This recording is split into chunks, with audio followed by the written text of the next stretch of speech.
একটা বাইক কিনা দিতে পারো না? জন্মদিন দিছিলা, যেই দিন বাইক কিনা দিতে পারবা ওই দিন কল দিও, বাসায় আসবো নে। ভাই কি হলো, চেতাল নাকি?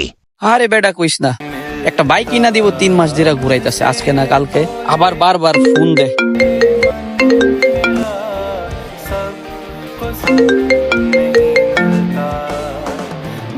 তো ভাই থাকেন, গেলাম, পরে দেখা হবে।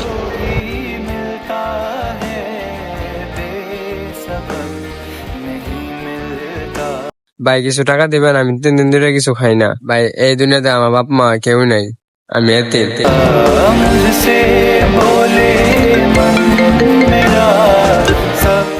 হ্যাঁ বাবা, আমি বাসায় আসতেছি। বাবা মা থাকতে তাদের প্রাপ্য সম্মান দিতে শিখো, কারণ যার নাই সে বুঝে বাবা মা কি জিনিস।